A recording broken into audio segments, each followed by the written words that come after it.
Hello students, आज हम जो पढ़ने वाले हैं वो है crystal lettuce and bases.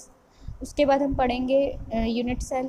Unit cell के अंदर हम दो टाइप्स आज हम डिस्कस करेंगे, primitive unit cell and non primitive unit cell. तो अभी तक हमने अपने प्रीवियस लेक्चर के अंदर जो है स्पेस लेटिस हमने डिफाइन किया था। तो मैंने आपको बताया था lattice is basically a collection of points, ठीक है ना। तो कलेक्शन ऑफ पॉइंट्स आपका क्या कहलाता है? लेटिस कहलाता है। तो इन्हीं पॉइंट्स को अगर हम क्या करें, रेगुलरली अरेंज करें 3 डायमेंशन के अंदर और हर पॉइंट की क्या हो, आइडेंटिकल सराउंडिंग हो, तो ये क्या कहलाती है आपकी स्पेस लेटिस। तो स्पेस लेटिस इज बेसिकली क्या है? Infinite array of points in 3 dimension in which each या every point has identical surrounding, ठीक है ना। इस तरह से जो है हमारे पास जो पॉइंट्स हैं, ये जो कलेक्शन ऑफ पॉइंट्स हैं, इनकी जो सराउंडिंग है वो क्या होनी चाहिए? अगर आइडेंटिकल है तो ये क्या कहलाएगी? आपकी स्पेस लेटिस कहलाएगी। तो स्पेस लेटिस बेसिकली क्या होता है? That is collection of points, ठीक है। तो ये जो पॉइंट्स हैं ये क्या कहलाएंगे? आपके लेटिस कहलाएंगे। और इनको अगर आप 3 डायमेंशनली अरेंज करोगे तो हमें जो मिलेगा वो क्या कहलाएगा? आपका स्पेस लेटिस कहलाएगा। और हर पॉइंट की क्या होनी चाहिए? आइडेंटिकल सराउंडिंग होनी चाहिए, यानी कि इस पॉइंट की अगर हम इस डायरेक्शन में देखें तो हमें क्या मिलेगा? सेम पॉइंट ही मिलेगा। ऑफ कोर्स अगर हम इस डायरेक्शन से फिर से यहाँ पे देखेंगे तो हमें क्या मिलेगा? सेम पॉइंट मिलेगा। अगर इस डायरेक्शन से अगर हम इस डायरेक्शन में देख रहे हैं तब भी हमें क्या मिल रहा है? सेम पॉइंट मिल रहा है। तो ये जो पॉइंट है इसकी सराउंडिंग्स कैसी हैं? आपकी आइडेंटिकल है, यानी कि सेम है। तो ये आपकी क्या कहलाती है? स्पेस लेटिस कहलाती है, ठीक है। उसके बाद हमने क्रिस्टल ट्रांसलेशन वेक्टर हमने डिफाइन किया था। मैंने आपको बताया कि लेटिस क्या है? That is basically collection of points, ठीक है ना। या these points are arranged in infinite array, ठीक है ना। तो ये आपकी क्या कहलाती है? लेटिस कहलाती हैं। अब देखो, मैंने मान लिया, मैंने आपको बताया था कल क्रिस्टल ट्रांसलेशन वेक्टर। तो मैंने मान लिया कोई भी पॉइंट ओ है, that is your origin. Origin से मैंने कोई पॉइंट पी डिफाइन किया है। तो पी अगर मैं कोई भी ऑब्जेक्ट है, या अगर कोई भी ऑब्जेक्ट अगर किसी पी पॉइंट पे प्लेस्ड है, यानी कि ये पॉइंट अगर पी पॉइंट पे है, तो इसकी पोजीशन अगर मुझे ओरिजिन से डिफाइन करनी हुई तो मैं कैसे डिफाइन करूँगी? By position vector. तो सिंपली अगर आप मैं देखूँ तो अगर आपको 3 डायमेंशन का केस पता है, एक्स वाई एंड जेड, यहाँ पे हम 2 डायमेंशन का ही केस ले रहे हैं। तो अगर मान लो कोई पॉइंट पी होता है, ठीक है, जो मान लो पी पॉइंट है, उसकी हम ऑब्जेक्ट की इस पी पॉइंट पे अगर कोई ऑब्जेक्ट है उसकी हम डायमेंशन कैसे बताते हैं, या उस पॉइंट की हम कैसे डिफाइन करते हैं? किसी ओ ओरिजिन से हम डिफाइन करते हैं। तो ओ ओरिजिन से हम क्या करते हैं? यहाँ से लेके यहाँ तक हम एक पोजीशन वेक्टर हम ड्रॉ करते हैं। तो आर क्या आपका पोजीशन वेक्टर है। तो इस तरह से हम इसकी पॉइंट की हम क्या बता सकते हैं? पोजीशन बता सकते हैं कि वो एक्स एक्सिस से इतने डिस्टेंस पे है, वाई एक्सिस से इतने डिस्टेंस पे, और जेड एक्सिस से इतने डिस्टेंस पे है। ऐसी अगर कोई और पॉइंट क्यू है, ठीक है, मान लो कोई और ये कह लो कि कोई इंसेक्ट था, वो पहले पी पॉइंट पे था, फिर थोड़ी देर के बाद वो कहाँ चला गया? क्यू पॉइंट पे चला गया, और उसकी हमें डिफ़ाइन करनी है पोजीशन। तो वही हम ओरिजिन से डिफाइन करेंगे और उसको मैंने नाम दिया आर डैश वेक्टर, ठीक है। तो इसके जो कोऑर्डिनेट्स होंगे वो क्या होंगे? X dash, Y dash and Z dash, ठीक है। और ये इन दोनों को कनेक्ट करेगा, वो क्या होगा? R minus R dash. इस तरह से आप करा करते थे। सिमिलरली यहाँ पे जो है हमारे पास क्या है? लेटेस्ट पॉइंट्स हैं।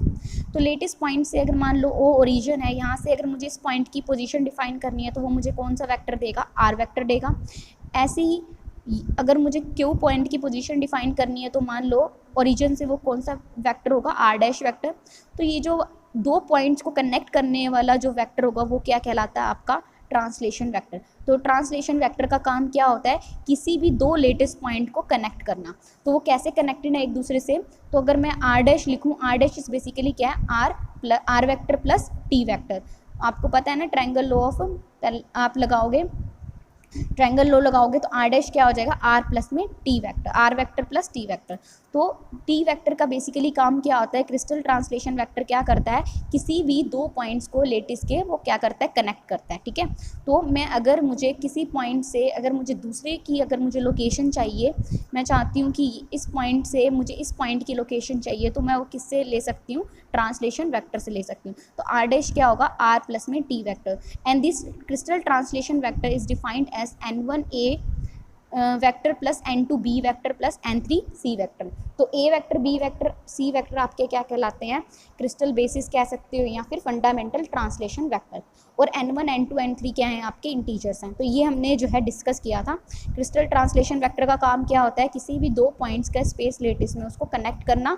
कनेक्ट कैसे करना कि r vector plus t vector is equal to r dash, यानी कि हम एक पॉइंट से दूसरे पॉइंट को हम डिफाइन कर सकते हैं by applying this translation vector. ठीक है, तो अभी हम जो पढ़ने वाले हैं वो क्या है आपका, क्रिस्टल लेटिस एंड बेसिस। तो लेटिस बेसिकली क्या होता है, क्रिस्टल लेटिस क्या है, एक ज्योमेट्रिकल कंसेप्ट है आपका।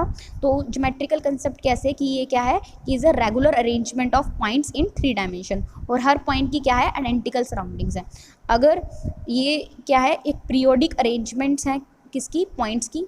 ये पॉइंट्स जो है वे पीरियोडिकली अरेंज्ड हैं और हर पॉइंट की अगर क्या है आइडेंटिकल सराउंडिंग है, तो ये आपका क्या कहलाएगा, आपका लेटिस कहलाएगा। ठीक है, तो यहाँ पे अगर मुझे डेफिनेशन देनी हुई तो मैं कैसे दूंगी इसकी डेफिनेशन।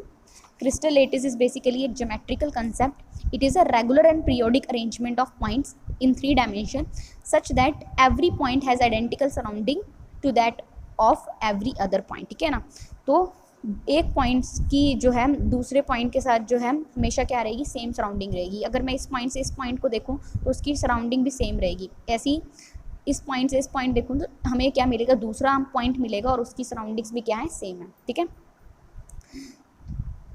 अब मैंने आपको बताया कि हर जो है हर point is connected to each other to another point by a translation vector. ठीक है ना, तो हर पॉइंट जो है दूसरे पॉइंट से कैसे कनेक्टेड है, बाय अ ट्रांसलेशन वेक्टर। तो आर डैश क्या है हमारा, अगर मुझे यहाँ पे इसकी पोजीशन मैं डिफाइन कर रही हूँ आर वेक्टर से, क्यू पॉइंट की पोजीशन अगर मैं आर डैश वेक्टर से डिफाइन कर रही हूँ तो मुझे आर डैश वेक्टर क्या लिखा जाएगा, R vector plus T vector. ठीक है, तो यहाँ पे टी मैंने आपको बताया था n1 a vector plus n2 b vector plus n3 c vector. तो हर पॉइंट जो है लेटिस के अंदर वो कैसे कनेक्टेड है, बाय ट्रांसलेशन वेक्टर। तो हमें अभी 2 डायमेंशनल पिक्चर मैंने आपको दिखाई है, जो मैंने ये वाली जो पिक्चर आपको शो की थी दैट इज़ 2 डायमेंशनल। 3 डायमेंशन के लिए हम नहीं शो कर सकते। तो बेसिकली मैंने आपको बता ही दिया। उसके बाद है बेसिस। अब इसको आप इस तरह से भी समझ सकते हो लेटिस को कि अगर हमारे यहाँ पे मान लो बेंचेस पड़े हैं, ठीक है, तो क्लास में जो सिमेट्रिकली आप देखते हो कि बेंचेस पड़े होते हैं, जहाँ पे अगर मान लो क्लास हमारी वैकेंट है, कोई भी नहीं है, तो बेंचेस क्या होंगे, खाली होंगे। ठीक है ना, तो ये आपका क्या कहलाएंगे, और वो क्या है, सिमेट्रिकली अरेंज्ड है, तो वो आपका क्या कहलाता है, स्पेस लेटिस। ठीक है, अब हमने क्या करना है, अब आप आए हो क्लास में, आपने क्या किया, हर बेंच को ऑक्यूपाई कर लिया।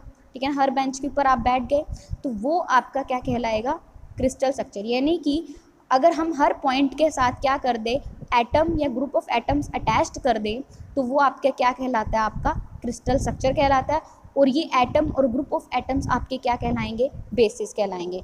तो पहले क्या था, वैकेंट बेंचेस थे जिस पे कोई भी नहीं बैठा था। ठीक है, और ये कैसे अरेंज्ड है, पीरियोडिकली अरेंज्ड है, और हर पॉइंट हर बेंच की सराउंडिंग क्या है, सेम है। ठीक है, हर पॉइंट की सराउंडिंग क्या है, यहाँ पे सेम है। बट अब क्या हुआ, आप लोग आए, यानी कि आप लोग क्या हो, ग्रुप ऑफ एटम्स हो या एटम्स हो। ठीक है, आपने क्या किया, हर बेंच को ऑक्यूपाई कर लिया। ठीक है, हर बेंच को ऑक्यूपाई कर लिया, तो यहाँ पे जो हमें जो स्ट्रक्चर मिलेगा वो आपका क्या कहलाएगा, आपका क्रिस्टल स्ट्रक्चर कहलाएगा। और ये जो एटम और ग्रुप ऑफ एटम्स आपके क्या कहलाते हैं, बेसिस कहलाते हैं। तो यानी कि अगर हमें क्रिस्टल स्ट्रक्चर बनाना है तो उसके लिए लेटिस पॉइंट इनफ नहीं है, आपको क्या करना होगा, एटम्स और ग्रुप ऑफ एटम्स इस लेटिस पॉइंट के साथ, हर लेटिस पॉइंट के साथ अटैच्ड करने होंगे, तो वो आपका क्या कहलाएगा, फिर क्रिस्टल स्ट्रक्चर कहलाएगा। तो बेसिस इज बेसिकली क्या है, if we associate with every lattice point a unit. ठीक है ना, यूनिट बेसिकली क्या है, आपकी एटम या ग्रुप ऑफ एटम्स, तो वो आपका ये स्ट्रक्चरल यूनिट आपकी क्या कहलाएगी, बेसिस कहलाएगी। ठीक है ना, तो बेसिस इज बेसिकली क्या है, एटम है और क्या है, ग्रुप ऑफ एटम्स हैं। ठीक है, और क्या है कि आइडियल क्रिस्टल की अगर मैं बात करूं तो उसकी कंपोजिशन, अरेंजमेंट, ओरिएंटेशन, यानी जिस डायरेक्शन में एटम्स अरेंज्ड हैं, जिस डायरेक्शन में एटम्स अरेंज्ड हैं, या फिर पीरियोडिकली, ये सारे क्या होते हैं, कंपोजिशन सबकी क्या रहती है, सेम रहती है। ठीक है, तो आयनिक क्रिस्टल की अगर मैं बात करूं तो उसमें बेसिस में क्या होता है, हमारे पास 2 एटम्स होते हैं, 2 एटम्स जो हैं या 2 आयंस, आपको 2 आयंस जो हैं वो अटैच्ड होते हैं हर लेटिस पॉइंट के साथ, और वो 2 आयंस क्या है, Na positive and Cl negative. इस करके इसकी बेसिस में कितने हैं, 2 डिस्टिंक्ट आयंस हैं। ठीक है, आयनिक क्रिस्टल के अंदर। तो उसके बाद हमने एक चीज़ मैंने आपको बता दी कि लेटिस के साथ अगर मैं बेसिस अटैच करूँगी तो अभी हमें क्या मिलेगा, क्रिस्टल स्ट्रक्चर मिलेगा। तो यहाँ पे आप देख सकते हो दिस इज आप योर लेटेस्ट पॉइंट्स, ठीक है ना। When we attach this basis to every lattice point then we get crystal structure, ठीक है ना। तो अगर हम हर लेटेस्ट पॉइंट के साथ अगर हम एटम्स या ग्रुप ऑफ एटम्स अटैच कर दें तो हमें जो मिलेगा स्ट्रक्चर वो आपका क्या कहलाएगा, क्रिस्टल स्ट्रक्चर, ठीक है। और हर जो पॉइंट कह सकते हैं या हर आयंस जो हैं उनकी सराउंडिंग्स या उनकी ओरिएंटेशन जो है हर पॉइंट की क्या रहती है। नेक्स्ट आपका unit cell and primitive cell. देखो प्रिमिटिव सेल बेसिकली क्या होता है, आपका यूनिट सेल क्या होता है, बेसिकली क्या होता है, एक स्मॉलेस्ट ब्लॉक, ठीक है, जिसको आप क्या करते जा रहे हो कि कोई भी 3 डेफिनेट डायरेक्शंस के अंदर स्पेस में अगर आप रिपीट करते जा रहे हो तो वो क्या बना देते हैं, आपका लेटेस्ट स्ट्रक्चर बना देते हैं। तो वो आपके क्या कहलाते हैं, यूनिट सेल कहलाते हैं। यानी कि आपने क्या किया, एक ही सेल को आपने 3 डायमेंशनली जो है आप क्या करते जा रहे हो, रिपीट करते जा रहे हो, तो उससे हमें क्या मिल जाता है, एक लेटेस्ट स्ट्रक्चर मिल जाता है। तो वो आपका क्या कहलाता है, यूनिट सेल कहलाता है, ठीक है। तो यूनिट सेल जो है आपका बेसिकली मैंने आपको बता दिया। अब देखो यहाँ पे कंसीडर द 2 डायमेंशनल क्रिस्टल, हमने ना 2 डायमेंशनल क्रिस्टल हमने कंसीडर किया। तो एटम्स को हमने इस पैटर्न में अरेंज किया। किस पैटर्न में अरेंज किया है कि ये लेटेस्ट पॉइंट के साथ, हर लेटेस्ट पॉइंट के साथ 2 एटम्स जो हैं अटैच्ड हैं। हर लेटेस्ट पॉइंट के साथ कितने एटम अटैच्ड हैं, 2 एटम अटैच्ड हैं, ठीक है। उसके बाद हमने क्या किया कि ईच ग्रुप ऑफ एटम या pattern is represented by dot and 2 open circle, ठीक है ना। तो हमने हर जो एटम को किस तरह से रिप्रेजेंट किया, एक डॉट से और 2 ओपन सर्कल से, ठीक है। तो आप ये भी बोल सकते हो कि हर लेटेस्ट पॉइंट के साथ 2 एटम्स क्या हैं, अटैच्ड हैं। तो अब उसके बाद हमने देखा कि when the parallelogram such as ABCD is repeatedly translated by vector A and B corresponding to AB and AD respectively the whole pattern में भी ऑब्टेन। अब क्या कह रहा है यहाँ पे कि मान लो मेरे को क्या मिला, एक पैरेललोग्राम मिला। अगर मैं इस पैरेललोग्राम को बार बार क्या करती जाऊँ, रिपीट करती जाऊँ, इसी पैरेललोग्राम को अगर मैं बार बार रिपीट करती जाऊँ तो मुझे क्या मिल जाएगा, मुझे एक पूरा लेटेस्ट स्ट्रक्चर मिल जाएगा, ठीक है ना। तो पैरेललोग्राम को रिपीट कैसे करना है, by applying these 2 translation vector, A vector and B vector, A vector and B vector. इस तरह से अगर मैं बार बार क्या करूँ, इसी पैरेललोग्राम को रिपीट करती जाऊँ तो मुझे क्या मिल जाएगा, एक पूरा स्ट्रक्चर मिल जाएगा, ठीक है। तो ये जो रीज़न है ABCD, ये आपका क्या कहलाएगा, यूनिट सेल कहलाएगा, ठीक है। और ये जो वेक्टर्स हैं आपके क्या कहलाएंगे, बेसिस वेक्टर कहलाएंगे, ठीक है। इसको इस तरह से समझ लो कि मैंने क्या किया है, ये यूनिट सेल मैंने कंसीडर किया हुआ है, ठीक है ना। ABCD एक पैरेललोग्राम है, ये आपका A वेक्टर कहलाएगा, this is your B vector, ठीक है। अब मैंने क्या किया है, बार बार A वेक्टर क्या आपका इज रिप्रेजेंटेड बाय AB, ठीक है ना, and B vector is represented by AD। अब मैंने क्या किया है कि इन्हीं 2 ट्रांसलेशन वेक्टर का यूज़ करके मैं आगे क्या करती जाऊँ, इसी पैरेललोग्राम को बार बार क्या करती जाऊँ, रिपीट करती जाऊँ, या इन्हीं 2 ट्रांसलेशन वेक्टर का, जैसे हम A मूव किए थे, आगे भी हम A मूव किए, यहाँ से हम B मूव किया, अगेन हमें क्या मिल गया, एक और पैरेललोग्राम मिल गया। इस तरह से जो है मैं बार बार इनफाइनाइट नंबर ऑफ टाइम्स में क्या करती जाऊँ, इन्हें रिपीट करती जाऊँ, तो मुझे क्या मिल जाएगा, एक लेटेस्ट स्ट्रक्चर मिल जाएगा। और ये जो है ये क्या कहलाएगी, आपकी यूनिट सेल कहलाएगी, ठीक है। और यूनिट सेल कह लो, आप इसको ये भी कह सकते हो आपकी बुक की टर्म में स्मॉलेस्ट ब्लॉक, ठीक है ना। तो इसी स्मॉलेस्ट ब्लॉक को अगर मैं क्या करती जाऊँ, इनफाइनाइट टाइम्स तक रिपीट करती जाऊँ, ठीक है ना, इन 3 dimension along the 3 definite direction, तो मुझे क्या मिल जाएगी, आपकी एक लेटेस्ट स्ट्रक्चर आपका मिल जाएगा, ठीक है। तो सिमिलरली आप ये भी कह सकते हो कि अब ये आपका क्वेश्चन दिमाग में उठेगा कि मैम कि ABCD जो है ये एक्चुअल में क्या है, हम एक ही तरह का यूनिट सेल हम डिफाइन कर सकते हैं, नो। हम एक लेटेस्ट स्ट्रक्चर के अंदर जो है हम डिफरेंट टाइप्स के जो है यूनिट सेल जो है हम डिफाइन कर सकते हैं। यानी कि जो यूनिट सेल है वो उसकी जो चॉइस होती है वो यूनिक नहीं होती है। एग्जांपल लेके यहाँ पे दिखाया हुआ है, हमने मान लिया हमने यूनिट सेल किस तरह से हमने कंसीडर किया है, EFGH, ठीक है। मैंने ये यूनिट सेल हमने कंसीडर किया है, तो EFGH मैंने यूनिट सेल कंसीडर किया है। ऐसी इस तरह का भी यूनिट सेल आप ले सकते हो, KLMN, मतलब आपको क्या करना है, ये A वेक्टर हो गया, ये वेक्टर है, V वेक्टर है, इस तरह की आगे मुझे क्या मिलते जाएंगे, इस तरह की मैं आगे क्या कर सकती हूँ, डिफरेंट जो है, इसी को ही अगर मैं क्या कर दूँ, रिपीट कर दूँ 3 डायमेंशन में, तब भी हमें क्या मिल जाएगा, लेटेस्ट स्ट्रक्चर मिल जाएगा। तो ये भी क्या कहलाएगा, आपका यूनिट सेल कहलाएगा। यानी कि जो यूनिट सेल है उसकी जो चॉइस होती है वो यूनिक नहीं होती है, ठीक है ना। चॉइस जो है यूनिट सेल की क्या नहीं होती है, यूनिक नहीं होती है, ठीक है। तो आगे वही कह रखा है KLMN जो है वो भी क्या करेगा, आपका यूनिट सेल की तरह काम करेगा। आप कोई भी चार कुछ भी आप कंसीडर कर सकते हो, ठीक है।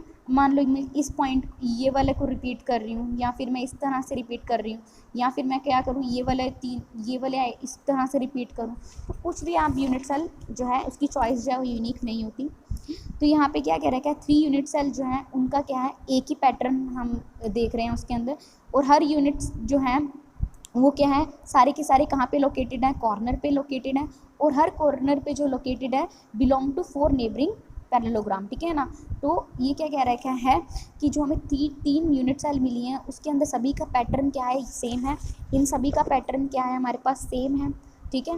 पर हमें क्या कह रखा है कि हर यूनिट जो है उसके जो एटम्स हैं, हर यूनिट जो है वो कहाँ पे अटैच्ड है, लोकेटेड है, कॉर्नर पे लोकेटेड है, और हर कॉर्नर 4 पैरेललोग्राम से क्या है, शेयर्ड है, ठीक है। उसके बाद हर पैटर्न जो है, अगर एजिस की अगर मैं बात करूँ तो वो किससे शेयर्ड है, आपके 2 पैरेललोग्राम से बिलोंग करते हैं, ठीक है ना। तो यहाँ पे क्या कह रखा है, अगर हर यूनिट जो है जो कि कहाँ पे है, कॉर्नर पे है, तो वो 4 पैरेललोग्राम से बिलोंग करेगी। हर यूनिट जो कॉर्नर पे है वो 4 पैरेललोग्राम नेबरिंग पैरेललोग्राम से बिलोंग करेगी।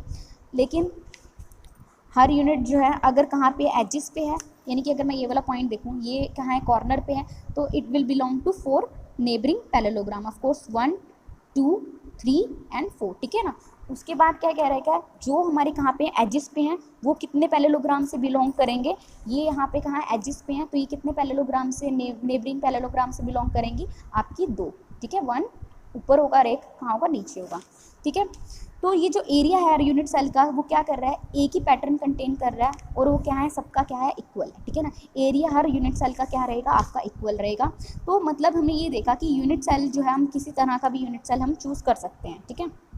एज अ पैरेललोग्राम हम कोई सा भी यूज़ कर सकते हैं। अब यहाँ पे हमने क्या किया, in 3 dimension a similar procedure may be followed by stacking parallelopiped in a regular manner. A convenient unit cell contain again a pattern unit cell at the corner, at each corner। तो यहाँ पे क्या कह रखा है हमारे पास यहाँ पे क्या कह रखा है, मान लो हमने क्या किया, हमने 3 डायमेंशन के अंदर अगर मैं कंसीडर करके चलूँ, ये तो हमने जो कंसीडर कर रहे थे वो था 2 डायमेंशन का केस। अगर मैं 3 डायमेंशन का केस मानूँ तो उस केस में हमने क्या करना है कि हमने क्या किया, एक पैरेललोपाइड को इस तरह से हमने क्या कर दिया, स्टैक कर दिया, मतलब उसके अंदर डाल दिया, ठीक है। तो उसमें हमें क्या मिला है, अगेन हमें जो है पैटर्न जो मिलेगा उसमें क्या होगा, हर यूनिट सेल कॉर्नर पे होगा, और अरेंजमेंट जो है, इस तरह की जो अरेंजमेंट होती है ना, बेसिकली वो किसकी होती है, निकल क्रिस्टल की होती है। और जो यूनिट सेल है वो क्या करते हैं, एक पैरेललोपाइड से बिलोंग करते हैं, ठीक है ना। ये एक यूनिट सेल है, ठीक है ना। तो हर एक के अंदर हमने क्या कर रखा है कि इस तरह से पैरेललोपाइड जो है हमने स्टैक कर रखा है। तो यहाँ पे हमारे पास ये जो पैरेललोपाइड है वो कैसे, यूनिट सेल कैसे आगे बढ़ता है, मतलब एक यूनिट सेल दूसरी हम कैसे इनफाइनाइट वो कर सकते हैं, इनफाइनाइट डायरेक्शन में हम इसको क्या कर सकते हैं, रिपीट कर सकते हैं by this translation vector A B and C, ठीक है ना। और यहाँ पे जो निकल है that is at the corner. तो ये हमारे पास 3 डायमेंशन का केस है। अब देखो यूनिट सेल हमने डिफाइन कर लिया। यूनिट सेल बेसिकली क्या है, एक रीजन है defined by 2 factor and by 3 vector when translated by any integral multiple of those vector reproduce a similar region of crystal। तो यहाँ पे क्या कह रखा है कि बेसिकली यूनिट सेल क्या है कि एक ऐसा रीजन जिसके अंदर दो वेक्टर्स कब, ए वेक्टर बी वेक्टर, जब हम 2 डायमेंशन की बात कर रहे हैं, और 3 डायमेंशन के लिए A B and C vector, जब इनको हम क्या करते हैं, ट्रांसलेट करते हैं, इनसे हम आगे बढ़ते हैं, ठीक है ना, by applying integral multiple of those vector. यानी कि जब हम इंटीग्रल मल्टीपल हम अप्लाई करते हैं, जैसे यहाँ पे ए वेक्टर था, ये बी वेक्टर था, अब आगे मूव करने के लिए n1 a1 होता है ना, n2 n1 b1 होता है। तो यहाँ पे हम 1 यूनिट हम आगे मूव करेंगे तो हम n1 की वैल्यू क्या हो जाएगी, 1 हो जाएगी, और b की अगर हमारी वैल्यू कंसीडर करें वो भी 1 यूनिट हम आगे मूव कर रहे हैं तो वो भी क्या होगी, इंटीग्रल होगी। तो यानी कि जब हम इसी रीजन को, इस स्मॉल रीजन को बार बार क्या करते हैं, ये जो हमारे ए और बी वेक्टर इनको बार बार हम क्या कर रहे हैं, ट्रांसलेट कर रहे हैं, ट्रांसलेट कर रहे हैं, ठीक है ना। तो उसी से ही हमें क्या मिल जाता है, एक बड़ा रीजन हमें मिल जाता है, वो क्या कहलाता है, आपका क्रिस्टल कहलाता है, ठीक है ना। Reproduce a similar region of crystal, यानी कि इन्हीं फैक्टर्स को हम क्या कर सकते हैं, मतलब इन्हीं की मदद से हम आगे ट्रांसलेट करके सेम यूनिट सेल हम डिफाइन कर सकते हैं, यानी कि सेम रीजन जो है क्रिस्टल का हम बना सकते हैं, तो वो आपका क्या कहलाएगा, यूनिट सेल कहलाएगा। ठीक है, अब यूनिट सेल हमें पता लग गया है कि हम by the help of these two vectors हम क्या कर सकते हैं, सेम रीजन जो है हम क्या कर सकते हैं, रिप्रोड्यूस कर सकते हैं। ठीक है ना, by applying integral multiple of A vector and B vector, तो वो आपका क्या कहलाता है, यूनिट सेल। अब unit cell that is of two types, primitive unit cell and non primitive unit cell. अब ये इस तरह का यूनिट सेल जिसके अंदर क्या होते हैं कि एटम्स जो हैं, लेटेस्ट पॉइंट्स जो हैं वो कॉर्नर पर हों और उसका जो वॉल्यूम क्या हो, मिनिमम हो, और जो इंडिपेंडेंट वेक्टर्स हैं A B C that define primitive unit cell, तो वो क्या कहलाएगा आपका, प्रिमिटिव बेसिक वेक्टर। यानी कि प्रिमिटिव सेल की अगर बेसिक डेफिनेशन देनी हो तो इसमें क्या होता है कि वो यूनिट सेल जिसके अंदर लेटेस्ट पॉइंट कहाँ पे हो, कॉर्नर पे हो, और जिसका क्या हो, मिनिमम वॉल्यूम हो, और जिसके क्या हो, इंडिपेंडेंट ट्रांसलेशन वेक्टर्स हो। ठीक है ना, तो वो आपका क्या कहलाता है, प्रिमिटिव सेल कहलाता है। तो यहाँ पे ये जो है ए वेक्टर बी वेक्टर, ये क्या है आपका प्रिमिटिव सेल है। ठीक है ना, प्रिमिटिव सेल है, इसमें क्या है, लेटेस्ट पॉइंट कहाँ पे है, कॉर्नर पे प्रेजेंट है, और ए वेक्टर और B vector that is independent of each other. ठीक है ना, दोनों वेक्टर जो है वो एक दूसरे के क्या है, इंडिपेंडेंट है, और इसको हम नाम भी दे सकते हैं।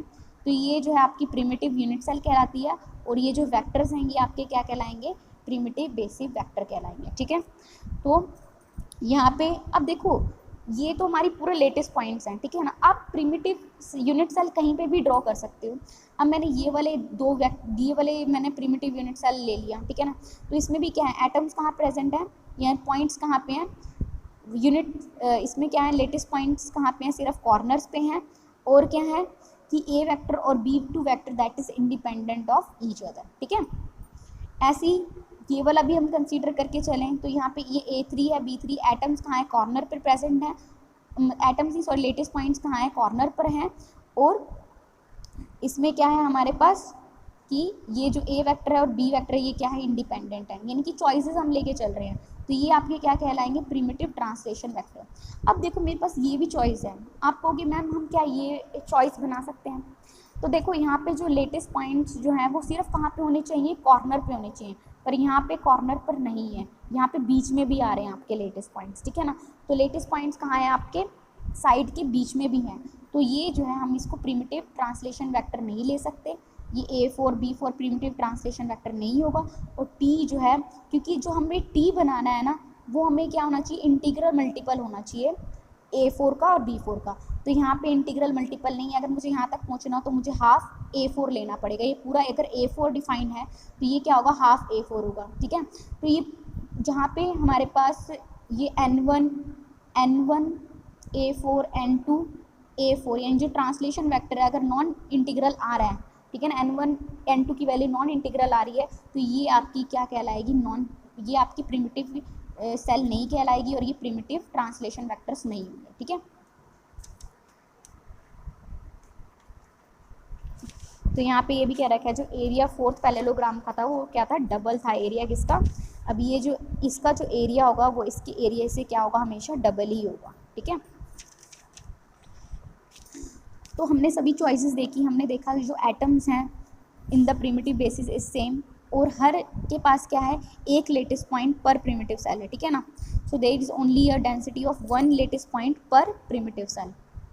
तो यहाँ पे अगर हमने इसी तरह की जो हमारे पास हैं, जो हमें लेटेस्ट पॉइंट्स हमें मिल रहे हैं कि लेटेस्ट पॉइंट्स कहाँ पे होने चाहिए, कॉर्नर पे होने चाहिए।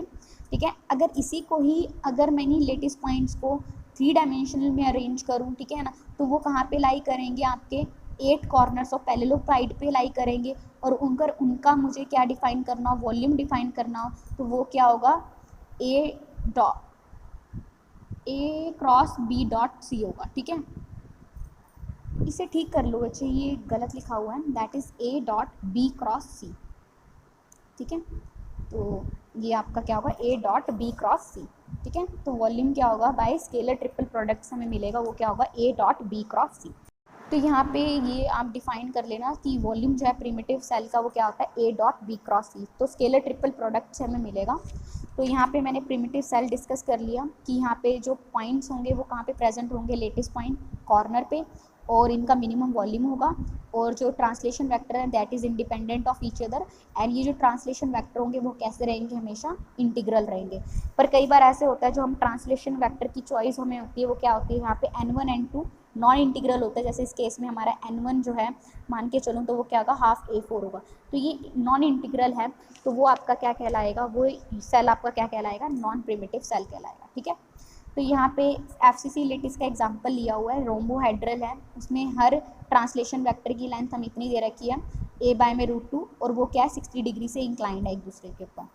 अगर ये जो 60 डिग्री से इंक्लाइन है, अगर मैं मान लो क्यूबिक सिमेट्री अगर मैं मान के चलूँ, तो नॉन प्रिमिटिव क्यूब को आप कैसे डिफाइन कर सकते हो, ये जो हमारे ट्रांसलेशन वेक्टर्स हैं वो क्या हैं, उनकी लेंथ a रहेगी, और वो क्या रहेगी, परपेंडिकुलर रहेगी, और वॉल्यूम जो है यूनिट सेल का वो क्या होता है, a³ होता है। ठीक है, हर एक की लेंथ हमने ये मान ली है, तो वॉल्यूम रोम्बोहेड्रल सेल का क्या हो जाएगा आपका, a, यहाँ पे भी ठीक कर लेना, a.b×c, तो ये निकल के आएगा a³/4।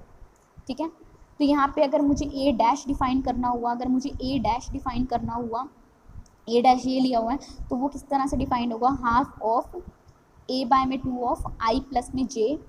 ठीक है, और b' अगर मुझे डिफाइन करना होगा that is half of j plus में k, ऑफकोर्स j प्लस में k वेक्टर। ठीक है, ऐसी c अगर मुझे डिफाइन करना होगा तो वो क्या होगा, k प्लस में, आपको पता है ना हर एक के अलोंग जो यूनिट का, हर एक के अलोंग जो यूनिट वेक्टर होता है वो क्या होता है, x के अलोंग i कैप, y के along j cap, and z के अलोंग k कैप। तो c के लिए क्या होगा, k कैप प्लस आपका दैट इज़, यहाँ पे इसको ठीक करो x। ठीक है, तो ये हो जाएगा i कैप।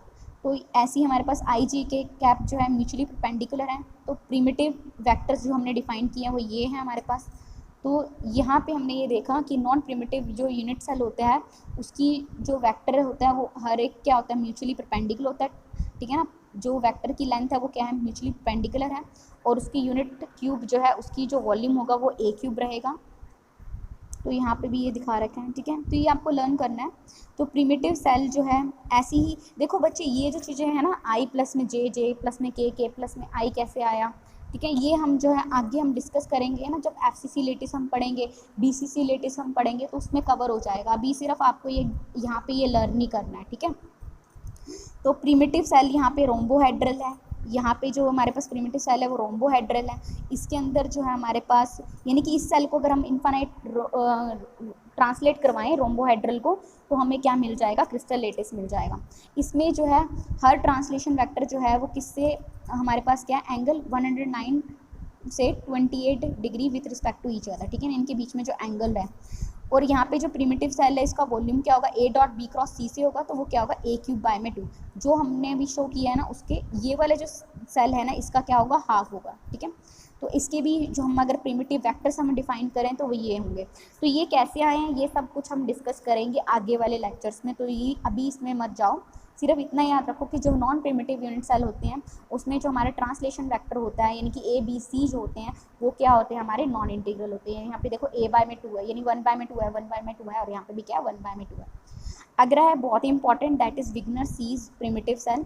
इसमें क्या है, हमें क्या करना है, हमने कोई भी सेल डिफाइन करी, ठीक है ना, एक प्रिमिटिव सेल हमें डिफाइन करनी है जिसका वॉल्यूम क्या है, मान लो VC है, सबका वॉल्यूम क्या है, सेम है। ठीक है, अब हमने कैसे, हम विग्नर सीज प्रिमिटिव सेल हम कैसे बना सकते हैं, तो हमने क्या किया, हमने first select any point on the lattice and connect this point to all the nearby lattice points by drawing lines. हमने क्या करना है कि कुछ लेटिस पॉइंट्स हमने क्या करना है, सेलेक्ट कर लेने हैं। ठीक है ना, कोई भी आप लेटेस्ट पॉइंट आप सेलेक्ट कर सकते हो, जैसे मैंने ये लेटेस्ट पॉइंट सेलेक्ट किया। फिर इसको मैंने क्या करना है, जितने भी आपके नेबरिंग लेटेस्ट पॉइंट्स है उससे आपको कनेक्ट करना है। पहला क्या करना है, हमें कोई भी एक लेटेस्ट पॉइंट चूज़ करना है, सेलेक्ट करना है। तो अभी हम दिखाते हैं आपको, दिस इज़ माई लेटेस्ट। ठीक है ना, ये मैंने लेटेस्ट इस तरह से चूज़ किया हुआ है। अब हमने क्या करना है, पहला स्टेप आपका क्या करता है, विजनर सीज प्रिमिटिव सेल बनाने के लिए हमें फर्स्ट स्टेप हमें क्या करना है कि कोई भी लेटेस्ट पॉइंट हमें चूज़ करना है। मैंने मान लिया मैंने ये लेटेस्ट पॉइंट चूज़ किया। अगला क्या कह रहा था कि connect this to neighbouring lattice point, जितने भी आपके लेटेस्ट पॉइंट्स हैं उससे आपको क्या करना है, इसको कनेक्ट करना है। ठीक है, जितने भी नेबरिंग लेटेस्ट पॉइंट है उससे आपको इसको क्या करना है, कनेक्ट करना है। तो यहाँ से मैंने इसको कनेक्ट कर दिया,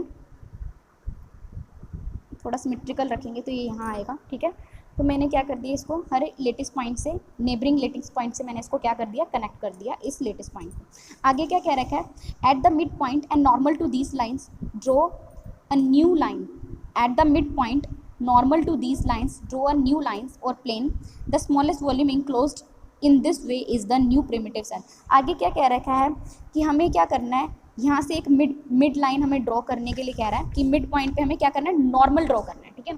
तो मिड पॉइंट कहाँ लाई करेगा, इसका यहाँ लाई करेगा, इससे मैंने क्या करना है, एक नॉर्मल ड्रॉ करना है, ठीक है। ये मिड पॉइंट इसका कहाँ लाई करेगा, यहाँ लाई करेगा, तो मैंने क्या करना है, नॉर्मल ड्रॉ करना है। इसका कहाँ लाई करेगा, यहाँ लाई करेगा, इसका कहाँ लाई करेगा, हर एक पॉइंट का मिड पॉइंट मुझे ड्रॉ करना है, ठीक है, इस तरह से। तो हर एक का क्या करना है, मुझे मिड पॉइंट ड्रॉ करना है, ठीक है। तो इसका कहाँ लाई करेगा, मान लो ये, ठीक है। तो इन सबको इंक्रीज कर दो, ठीक है, ठीक है। तो ये जो हमारे पास जो ये जो आ रही है, ठीक है, इस तरह से थोड़ा अच्छे से बनाएंगे तो, ठीक है, इस तरह से ये जो हमारे पास आ रही है, ये आपकी क्या कहलाती है, ये जो न्यू प्रिमिटिव सेल हमारे पास निकल के आया है, ये आपका क्या कहलाएगा, इसकी भी डेंसिटी क्या आएगी, एक लेटेस्ट पॉइंट, इसके बीच में जो है हमारे पास सिर्फ एक ही लेटेस्ट पॉइंट होगा पर प्रिमिटिव सेल, तो ये आपका क्या कहलाएगा, विग्नर सीज प्रिमिटिव सेल, ठीक है ना। तो ये जो हमारे पास है, हर एक का हमने क्या किया, हर एक को पहले हर इस लेटेस्ट पॉइंट से मैंने हर एक को क्या कर दिया, कनेक्ट कर दिया, इससे मैंने नॉर्मल ड्रॉ किया। तो इन नॉर्मल से जो हमारे पास ये जो वॉल्यूम इंक्लोज्ड हुआ है वो आपका क्या कहलाएगा, प्रिमिटिव सेल कहलाएगा। और इसमें क्या होगा, इस प्रिमिटिव सेल के अंदर एक ही लेटेस्ट पॉइंट है पर प्रिमिटिव सेल, ठीक है। तो इसकी डेंसिटी क्या होगी, 1 latest point per primitive cell. तो ये जो सेल हमें मिलेगा वो क्या कहलाएगा, आपका विग्नर सीज प्रिमिटिव सेल, ठीक है। तो ये भी एक तरह से क्या है, इसमें इसके अंदर भी क्या है, लेटेस्ट पॉइंट जो है is at the centre of the primitive cell, whereas in convention. अब यहाँ पे तुमने एक चीज़ नोटिस की है कि जो लेटेस्ट पॉइंट है वो सिर्फ कहाँ पे, सेंटर पे लाई कर रहा है, लेकिन जो प्रिमिटिव यूनिट सेल था उसके अंदर जो लेटेस्ट पॉइंट्स थे वो कहाँ लाई करते थे, आपके कॉर्नर पे लाई करते थे। तो यहाँ पे बस यही हमारे पास क्या है, डिफरेंट है इसमें, ठीक है। तो all the theoretical calculation are simplified by use of Wigner सीज प्रिमिटिव सेल। तो इसकी मदद से हम काफ़ी चीज़ें जो हैं हम क्या कर सकते हैं, सिंप्लीफाई कर सकते हैं, ठीक है। तो ये हमारा हो गया कंप्लीट। तो अभी हमने विग्नर सीज प्रिमिटिव सेल पढ़ा, मेनली हमारे पास प्रिमिटिव सेल था, यूनिट सेल था, वो हमने डिस्कस कर लिया। तो अभी के लिए इतना ही, थैंक यू सो मच।